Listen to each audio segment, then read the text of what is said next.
Olá! Já parou para pensar qual seria o propósito da nossa existência segundo uma das sabedorias mais antigas do mundo? Hoje a gente vai mergulhar fundo nos conceitos da Cabala para entender uma jornada, uma transformação que vai do nosso egoísmo mais básico até uma união total com o Criador. Então, para começar, vamos direto à pergunta que é o coração de tudo isso. O que realmente quer dizer se unir ao Criador? A resposta, adianto, não tem nada a ver com o mundo físico, e é aí que a coisa toda começa a ficar muito, mas muito interessante. O primeiro conceito que a gente precisa entender e que é fundamental é que a Cábala vira de ponta cabeça a nossa noção de distância. Pode esquecer o espaço físico, tá? Aqui a conversa é sobre o nosso mundo interior, sobre as nossas qualidades, as nossas propriedades. Olha só essa comparação. No nosso mundo, no mundo físico, união é simples, é só diminuir a distância entre duas coisas. Mas, no mundo espiritual, a união acontece quando dois seres se tornam parecidos, semelhantes em suas propriedades, em seus desejos. Proximidade, nesse caso, é uma questão de afinidade e não de metros ou quilômetros. Ou seja, a distância espiritual é, na verdade, uma medida do quanto somos diferentes. Quanto mais os nossos desejos, os nossos pensamentos se afastam dos do Criador, mais distante a gente fica. É o nosso estado interior que manda nessa régua. E essa imagem do machado é muito poderosa.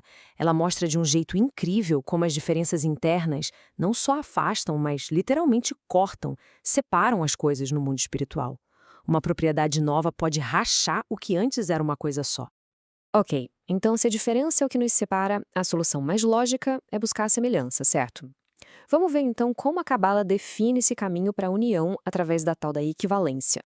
O objetivo final tem um nome: a adesão. E perceba que é um ato de transformação interna. Não se trata de ir para algum lugar, mas sim de recalibrar quem a gente é por dentro para espelhar as qualidades do Criador.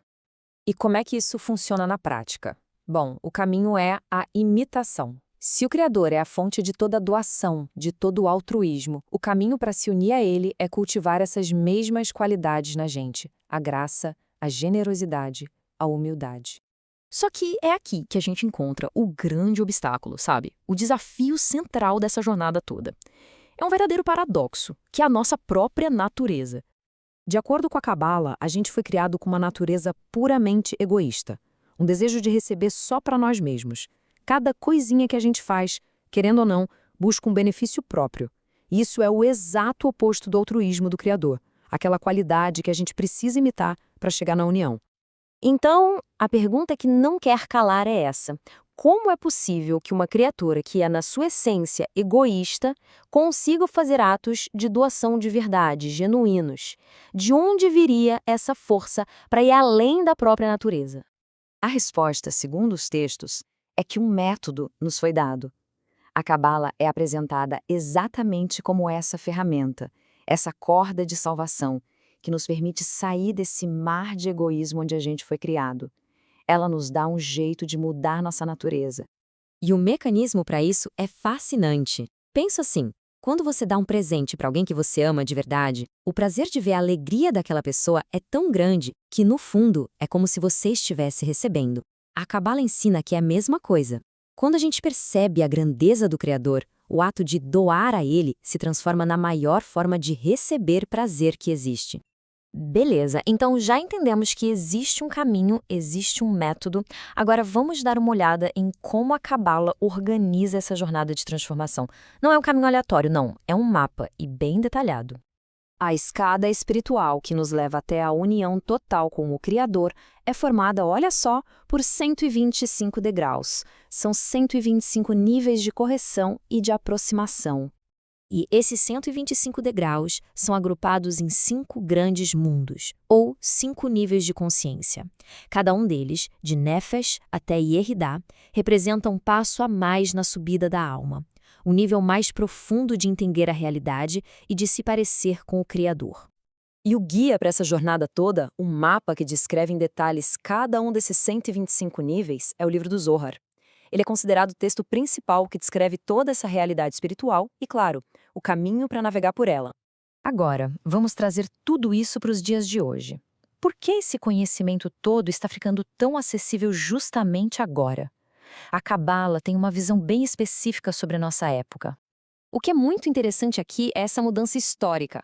No passado, essa subida espiritual era para pouquíssimas pessoas, indivíduos escolhidos a dedo. Mas, de acordo com o Zohar, a partir de 1995, a humanidade entrou no que se chama de última geração, um tempo em que a chance de completar essa jornada espiritual está aberta para todo mundo. Mas, ter a oportunidade não garante que vai dar certo. A jornada interna, sim, mas o resultado dela depende e muito de um fator externo, o nosso ambiente. A influência da sociedade, das pessoas à nossa volta, é crucial. Esse ditado antigo resume a estratégia perfeitamente. Para lutar contra o nosso próprio egoísmo e manter o foco no objetivo espiritual, é essencial estar perto de pessoas que querem a mesma coisa. Um ambiente que te apoia é o que te empurra para frente. E tudo isso nos leva à nossa reflexão final. A análise dos textos mostra que as condições foram dadas, o mapa está disponível e a oportunidade é para todo mundo. A questão, então, não é mais se é possível, mas como a gente vai fazer essa tarefa acontecer. A correção final, ao que tudo indica, depende do nosso esforço, tanto individual quanto coletivo.